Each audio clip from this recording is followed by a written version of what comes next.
Welcome to the Inner West Library Speaker Series.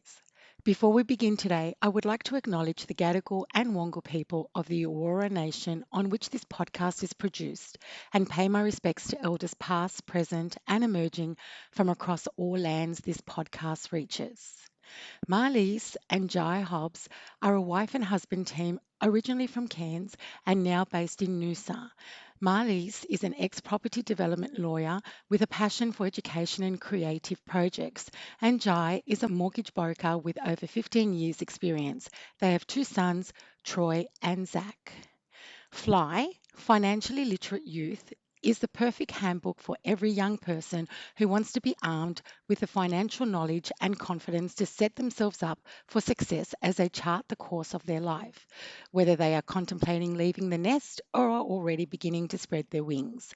This convenient and credible resource will have them prepared for all of life's milestones, as well as those times when things get rocky or uncertain.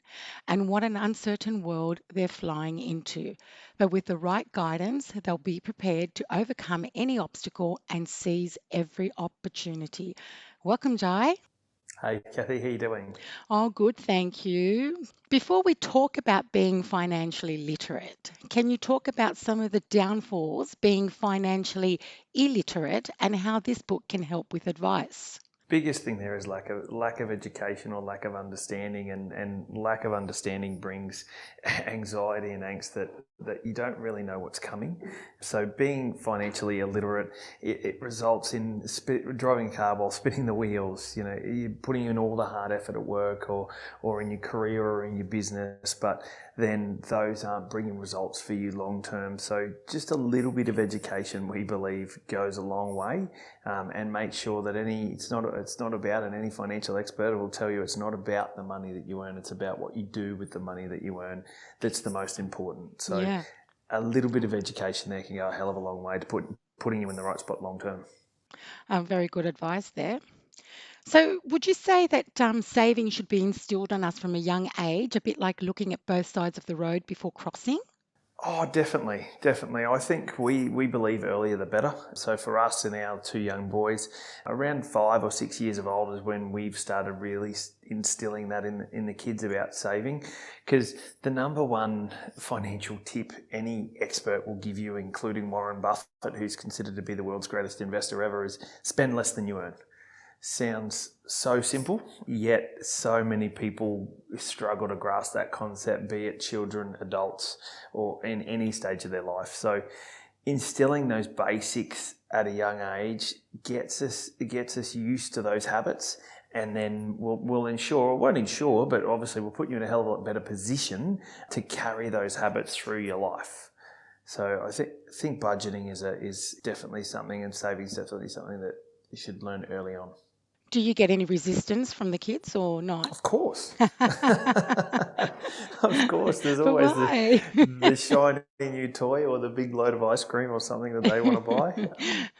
But that's, we're all the same. We're the same as adults. The shiny new car or the big flash holiday or something is very tempting. But saving for and sacrificing now, a little bit now, to enjoy later, as we all find out the hard way sometimes, is often the best way to go. And of course, the teenage years are the hardest as well. So you're getting yourself prepared for when they become teenagers. Yeah, definitely. And I think every stage in life prepares us for the next one, doesn't it? So Yes, yeah, that's true. That's true. as we're kids, we're teenagers. As we're teenagers, we think, I'd love to save for my first car. Yeah. Some do, very little don't. I'm in that position at the moment with my youngest. He's trying to work out how to save to buy a new car. Well, not new, his first car. His first car, exactly. And just understanding, if you don't save, what's the ramifications of that? So, I believe the eighth wonder of the world is compound interest. It can either be your best friend or your worst enemy. So if we don't save, that car that you could have bought for $15,000 might cost you $25,000. So what can you do with that other 10? It's understanding that. The younger we understand that, and all of us have had an aha moment in our life where we've finally understood that compound interest equation, and we think, why didn't we know this sooner? Why didn't we understand this sooner? It could have worked for us instead of against us. True, very true. So, why is financial literacy important for youth? What are the benefits? Setting yourself up for life, and like I said before, just make sure you're not driving a car with the handbrake on. And so we all go through life, and people work hard, and you find when you first go into the workforce, you're working so hard for sometimes what you believe is very little return, or what you feel is very little return. But maximising the money that you do earn, and I'm not talking about being frugal and living on a bag of rice a week and not going out and not drinking any coffee out. Like, you don't have to go to the extremes. If you want to, that's great. But the benefit about understanding your finances means that you've got peace of mind. You know what you're going to come up against in life. These things happen. Renting a property happens. Saving for a home happens. Having to borrow money to buy a car happens to most people. So making sure you super, when you've got super and you do a heap of you change positions, ensuring that you only keep that one super fund so you're not getting gobbled up by fees of multiple super funds.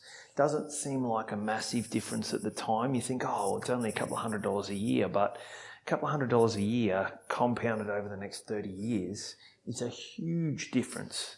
And some super funds are different from others as well, aren't they?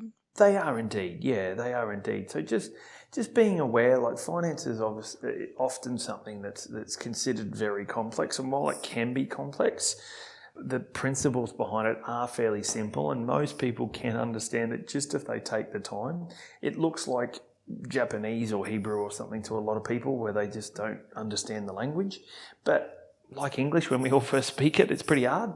But after a while, you do get to understand it. And the principles are pretty simple. So if you take the time to educate yourself, fortunately in today's world, there are a lot of sharks around. There are a lot of schemes around. So we believe the best concept is to educate yourself, lift your own education, and then you can be sure you're making the right decision. Very good, very good. Would you say lack of financial education makes it easy for young people to pick up bad financial habits? And what is the worst habit that young people fall for?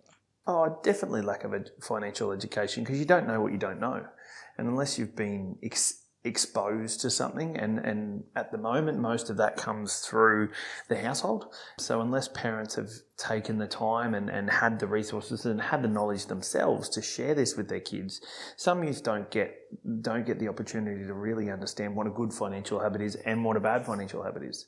So we don't know until until we learn from someone, or we make the mistakes and learn from our mistakes. So I think the earlier we can teach them what a good financial habit is, such as we mentioned before, savings, spending less than you earn, the earlier they can instill that habit in themselves and make sure that carries on throughout their life.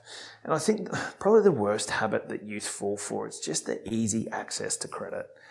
20, 30 years ago, it wasn't easy to access credit. If you wanted to borrow money, you had to front up in person. You had to go and see a loans officer, usually of a bank. Most people got dressed up and wanted to make a good first impression about trying to obtain that money. Credit cards weren't plentiful. They were really hard to get. Yes, I remember that. Yeah. Yeah, so these days, it's so easy. It's a click of a button. You can hide behind a screen. Companies like the big buy now, pay later scheme, or what everyone's heard of, Afterpay, Zipco, ZipPay, they're so easy to get. Afterpay doesn't do any credit checks. So even if you've had bad credit in the past, you can still gain access to more credit. So I think it's just so easy for the youth these days to get that instant gratification. And rather than the discipline in saving and then buying it, I want it now, I've got it now, I'll pay it off later. And it's always dangerous living on today's lifestyle with tomorrow's money. We've sort of touched on the next question, and it was, about the major cards that most people use are debit cards and credit cards.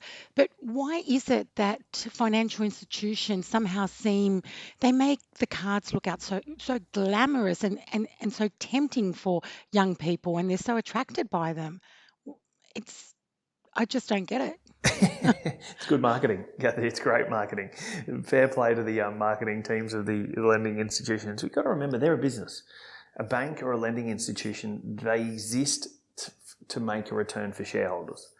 So, and many of us own shares in these institutions, either directly or indirectly through our super funds. So in a sense, we're profiting from their actions on a daily basis. But youth and all of us need to understand the ramifications of that and what's the true cost. And Afterpay is probably, it's the biggest thing that shook up the financial world, definitely in the last 5 years. People look at it and go, well, it's not costing me anything as the consumer. I'm not paying any interest and I'm not paying any fees, which is true. The fees are borne by the retailer. But you're still going into debt. You're still buying things that you can't afford right now. You're still using tomorrow's income to pay for today. But see, it's hard. See, I'm a mother of three sons, and it's just hard because I think, oh, mum, but look, it says this. And you think, no, you're not reading between the lines. But mum, look, it's wonderful. And I've found that struggle to teach them. I totally get it. Yeah, definitely. It is hard, and it's the lay-by that we know of old. All of us knew we used to put something on lay-by and we'd rock up and make our payments. Yes. And now I get you're too old, mum. You don't know what you're talking about. I'm not that old, buddy. But the difference is with the lay-by, we didn't get the goods until we did the work. That's until right. we paid it off. Now, instant gratification. You get the goods, then you pay it off. So the danger is, how many times do you use this? Like, well, we've got a finance business or a mortgage broking business, and the amount of clients that we see with multiple Afterpay accounts, with multiple Zip Pay accounts, paying off numerous debts of such small amounts is crazy. They're living well beyond their means, and if something silly happens and they lose their job tomorrow, they can't survive. And lay-by still exists with some places too. You can still do the old-fashioned lay-by. Yeah, does it? Yeah, I haven't seen it. I think Target and Big W, they still have the good old-fashioned lay-by. Yeah, There you go. Bring it back. there you go. Now, describe how important it is for youth to have a budget planner to refer to and how this can help with their finances. Would you recommend an app on a mobile phone or old-fashioned hard copy planner? Oh, look, I think it's very dependent on the person. I think sitting down and doing a hard copy and physically writing it down is a very good place to start. I think there's a lot of human connection between thinking it, writing it down a piece of paper and actually remembering, as opposed to punching keys out on an app on a phone most of the time or a computer. So I'm a big believer in hard copy initially. And I would be cautious about how complex you make a budget. Most adults can't stick to a budget. So how can you expect a youth who's typically not as disciplined, not always, but not as disciplined as most adults and not as experienced as most adults, but they're not going to stick to a complex budget. So make it simple. We do something with our kids who are under 10 at the moment, but what we do with them is whatever pocket money you get, kids, or whatever you earn, 50% you save, 50% you can spend. So half you save, half you spend. It works? It works. It's simple. And then as we develop through life, there's another, and we mention it in the book, 50% of your income should go on your needs, things that you need. And as you get older, that could be rent, that could be food, health bills, things that you need to survive. 30% go on your wants, entertainment, going out, coffees in the morning, breakfast, etc. And 20% goes to savings and or investing. Funny that you should mention that, Jai, because young people need to understand the difference between need and want. And that is two simple words, but they can just get so confused with those two words. Oh, Kathy, I'm guilty as charged. Oh, we all are. We all are. But I need it. Yes, but I want it. I know. Okay. What's the most common question you get asked about HEX? What is the biggest misconception? Oh, when do I need to start paying it back? That's probably the biggest misunderstood part of it. So and it's probably a two-part question. When do I start paying it back and how do I start paying it back? So HEX, if the listeners aren't sure it is, it's the loan that you get for going through education, which I'm sure the audience would probably know. But at the moment, the minimum repayment threshold is $46,620 per year. So until you earn $46,000 gross or before tax, there is no repayment requirement on HEX. Or HEX or help debt. Now that increases as you start earning more. The government makes you start paying more back, and that's a percentage of your gross earnings. It's not a percentage of your debt, it's a percentage of your gross earnings. And that usually comes out of your pay before tax. So it is a pretty economical way to pay it off. Most people don't really notice it coming out of their pay slips because it comes out pre-tax. They just get what they get once they get paid. But understanding, when you do finish your study and when you start working, having a look at what the HECS repayment table is, or help repayment table is. You can easily get that online. A quick Google search will show you what it is. But at present, minimum's $46,000. They do change that every year to try and get that help repayment back in. Lucky I've not had to go through that, but I know a lot of young people will have to go through with HECS and when they start university studies and other studies as well. Yeah, and it's something to take into account before they start. And I think as long as the youth understand it, a lot of the times going to university and furthering your education and getting a degree can really assist in your prospects of getting a job and a position or a career and a high paying one. So it's not a silly decision, but just understanding when those repayment thresholds come in and how that's going to affect your income. Jai, we touched on it briefly, but can you explain the difference between Afterpay and Zip Pay? Yeah, very good question. Often misunderstood. So as we mentioned before, Afterpay, there's no credit checks with Afterpay, and it's a new facility for each transaction. So basically, if you go and buy an item that's $400, it's split up over 4 payments. You pay 4 installments of $100 each. Whereas Zip Pay is a revolving limit. So you might have a Zip Pay limit of $3,000. So you could go and put $1,000 on much like a credit card, yeah? You can go and put $1,000 on the Zip Pay.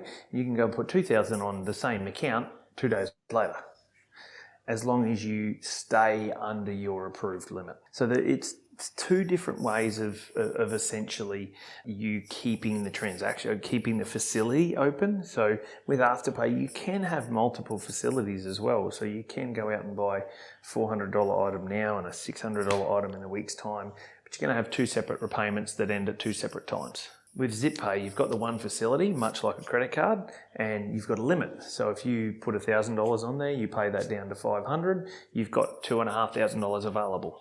And you can go and purchase another item for, say, $2,500, and then you're at the limit. You can't do any more.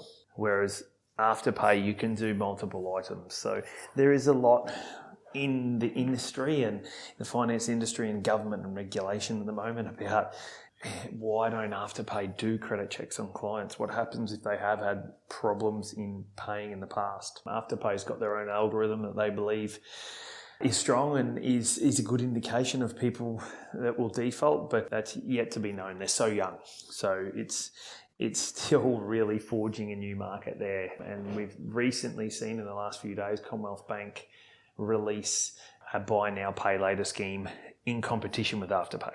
So it's definitely changed the landscape of credit, where credit card balances have come down significantly, especially through COVID.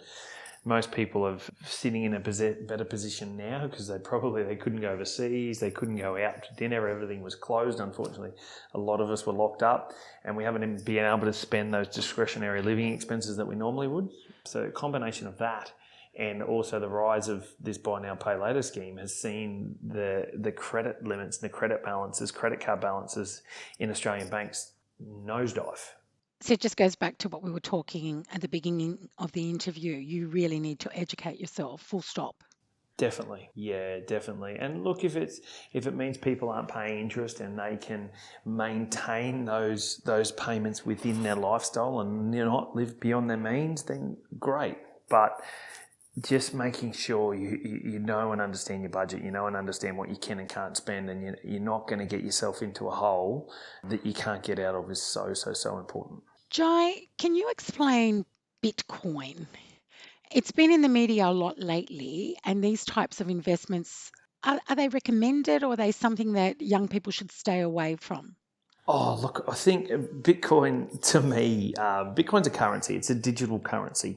So it runs on what we call blockchain technologies, which is just the validation of transactions through a ledger that sits online. So there's a heap of people that all validate every transaction. So they believe, and I'm by no means an expert, but they believe that you can't dodge a transaction because there's so many people validating it. And there's one ledger that needs to be validated around the world. So that's the technology of blockchain, which I think is amazing and will definitely be used in so many industries moving forward. But Bitcoin is just a digital currency. So instead of Australian dollars, people are buying things in Bitcoin and exchanging in Bitcoin, or US dollars, it's Bitcoin. It's not controlled by governments or banks. So the value of Bitcoin is, there's no intrinsic value to it from where I can see. It is supply and demand. So it's very hard, from my point of view, it's very hard to value. So is it a good investment? I've got to put all the disclaimers in front of it about do your own research, and I'm not here to give financial advice, but I think if youth need to fully understand what they're getting themselves into. There's been a lot of people that speculate. There's been some people that have made some huge money on it, but it is exactly that, it's speculation in my opinion. So I personally don't invest in Bitcoin. I wouldn't, because I can't see a value to it. There's no defined value. It is typically all supply and demand, which is, as it's proven, very, very volatile. Very interesting. What path do you suggest a young person wanting to borrow something between $2,000 and $5,000? What should they do? Would you suggest a credit card loan, a personal loan, or the bank of parents slash grandparents? Well, I think it depends on how old the youth is, because if they're under 18, they don't have a choice. They can't get credit. But if they're over 18 and they're wanting to borrow between $2,000 and $5,000, the cost-effective option for them maybe is going to be the bank of parents, the bank of mum and dad, or the bank of grandparents, depending on how much mum and dad and the grandparents want to charge them in interest. But I think if they are going to borrow the money from the parents or the grandparents, there needs to be a defined repayment schedule. They need to have to stick to, and I think this should be set up as a direct transfer, they need to stick to the repayment history, because if they're going to go borrow the money from the bank, it'll be exactly the same thing. I think if they can, and it's an interest-free loan from the parents or the grandparents, but then they pay it back, it still instills that discipline of paying a debt back on time. If it's not possible for the parents, or the parents don't want to, then there's no bad thing for a youth to go and borrow the money on a personal loan. Borrowing money on a credit card is expensive. It's what we call a cash advance. And while many credit cards are often interest rates of, some of them can be 12, 13, 14, 15%, often cash advances attract a higher interest rate of up to around about 25% on a cash advance. And that's 25% per annum. So I would use a credit card as an absolute last resort if it's an absolute emergency. And what's the lowest personal rates at the moment? Oh, look, personal loan rates, they differ between lenders and between whether it's what's known as a fixed interest or fixed term, or a variable term where they can pay it out early. So we see them differing between about 8 to 9% up to about 15 to 16%. It sounds high, but on $2,000 to $5,000, the number isn't huge. And I think it's not about this here. It's probably not so much about the money so much as the experience and the discipline of paying that back. So yeah, if they've got the luxury of the bank of mum and dad or the bank of the grandparents, I think that's definitely step one. But I would recommend an agreed repayment plan be put in place and a direct transfer set up so that they meet those commitments. I like your answer. I'm going to keep play that back all the time every time someone asks me for money, any of my boys. Repeat. Yeah, repeat. What would you suggest if a young person is in financial stress? What would you recommend as a first step to mitigate the situation? Seek help.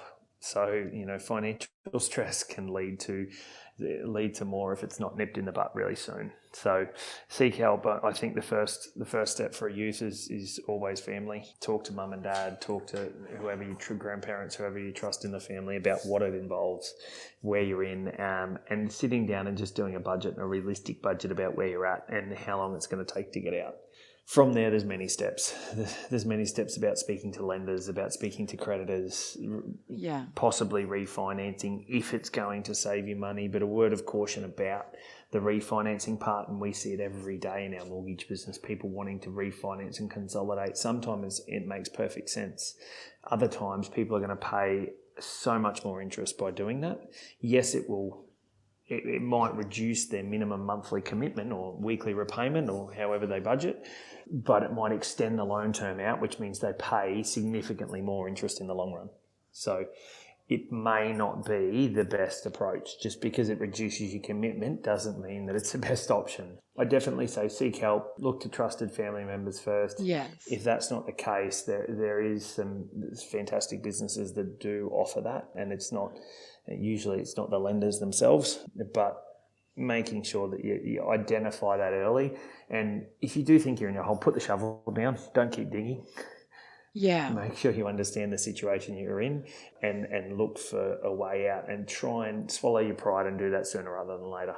Oh, very good. Because sometimes if you let it go too far, and it's unfortunate that it goes into a default or a bankruptcy stage on your credit file, that can affect you for the next 5 years. Yeah. So it can be a pretty big ramifications or rough ramifications for decisions that you make. But yeah, identify that and spot that. And if you think you are, then go and talk to your parents or talk to someone that you trust and just run it past them. Get a second opinion. Yeah, uncles and aunties if they don't want to talk to mum and dad Yeah, as well. Yeah. definitely. But yeah, I would say seek help is the first step to get another opinion on where you're at and what options are there for you. My last question before we go, your book cover reminds me of a very familiar board game that I played in my youth.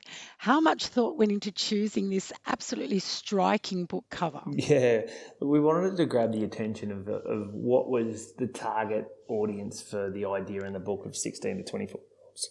So 16 to 24-year-olds is the target audience for the book, not to say that other people can't get some huge advantage out of it, but something that was relevant to a handbook and 2 stages through our life. So as we develop along through life, or as we evolve through life, what are we going to need, and will this book aid us through each one of those stages? And there was a fair few different ideas getting thrown around, and we worked with a fantastic illustrator who sat down with us and came up with some ideas and threw this one around. And originally we all sort of looked at each other and went, I wonder how that'll work. And then they came up with the idea and we all loved it, absolutely loved it. So yeah, it was a development over time. We had a few that we were considering and we didn't really know why they weren't it, but we just agreed that they weren't it.